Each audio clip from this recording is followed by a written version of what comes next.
ऐसे बैठ गए, मोबाइल हाथ में लिया, 1 घंटा बिता दिया रील देखते देखते, चलाए जा रहे हैं, चलाए जा रहे हैं, चलाए जा रहे हैं। शक्ति का कितना अपव्यय हुआ।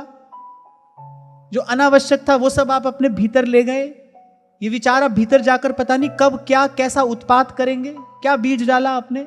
और भगवान का ये दिव्य गुण है, जब दोष भी नहीं देखते ना भगवान, तो यही सोच करते भाई व्यर्थ की बात है, इसको क्या देखना। श्री सीता सहचरी जी जब देखा उन्होंने चीधराइन जी को कि वो निर्वस्त्र बैठी हैं कोठरी में कोने में, क्यों? क्योंकि जो एकमात्र वस्त्र था उसको बेचकर तो साधु सेवा कर दी, तन ढकने को वस्त्र नहीं है तो बाहर कैसे आए। तो जब कोठरी में आकर देखा, पूछा अरे आप यहां ऐसे निर्वस्त्र, बस इतना ही कहा। बोले अरे क्या व्यर्थ की बात करती हैं, कुछ सार की बात करिए।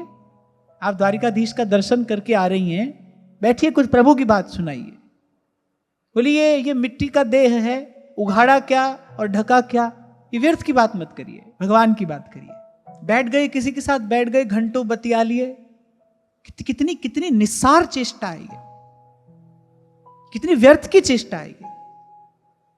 इसलिए बार बार आपको सावधान करने का विनम्र प्रयास करता हूं कि साधक के जीवन में कुछ भी हो, कि समय व्यर्थ नहीं जाना चाहिए। कुछ भी हो जाए, कोई भी क्षति हो, समय की क्षति नहीं होनी चाहिए, क्योंकि समय ही जीवन है।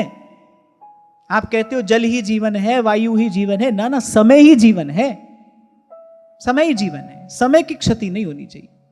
और आप इसके लिए बहुत सावधान रहोगे, बहुत अधिक सावधान आप रहोगे, तब भी आप देखना कहीं ना कहीं भूल हो जाएगी, कहीं ना कहीं त्रुटि हो जाएगी। और अगर आप सावधान नहीं रहे, फिर तो भाई कहत सुनत दशा हृदय नहीं आवे, फिर तो कहना सुनना है ये सब, फिर तो ये कथन श्रवण केवल मनोरंजन का साधन बन के रह जाएगा। और आप प्रयास करोगे, आप देखना जब आप प्रयास करना आरंभ करोगे, धीरे धीरे आपकी शक्ति बढ़ने लगेगी। जब आप सावधान रहोगे, धीरे धीरे आपकी सामर्थ्य बढ़ने लगेगी। मैं तो बहुत पहले ये बात कहा करता था, मैं नहीं चाहता कि मेरे पास आने वाला व्यक्ति जीवन भर ऐसी हाथ जोड़ के घिघियाता मिमियाता रहे। अरे उसको समर्थ होना चाहिए।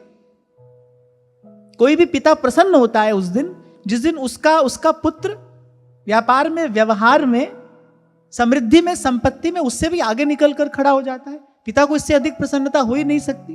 और फिर संत का तो गुण यही है, पारस में और संत में बड़ो अंतरो जान, वो लोहा कंचन करे ये कर दे आप समान। क्यों शिष्य सदा शिष्य ही बना रहे, उसमें भी तो गौरव आना चाहिए, उसमें भी तो गौरव आना चाहिए, वो गुरु सा हो जाना चाहिए, उसके जीवन में भी वो गुरुत्व आना चाहिए ना। यदि शिष्य हुआ है तो शिष्य ही बने रहने के लिए थोड़ी हुआ है। एक इंजीनियरिंग का विद्यार्थी जीवन भर इंजीनियरिंग का विद्यार्थी बना रहे, इंजीनियर कभी बने ही नहीं, this is total failure of education system. ये तो सब कुछ व्यर्थ है। जो पढ़ने गया है वो जीवन भर उसका विद्यार्थी बना रहे, वो उपलब्धि कभी उसको मिले ही नहीं, तो भी कोई व्यर्थ की बात है।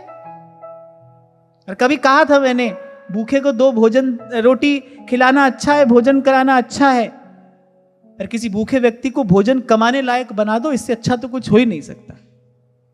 उसको आप आत्मनिर्भर बनाइए।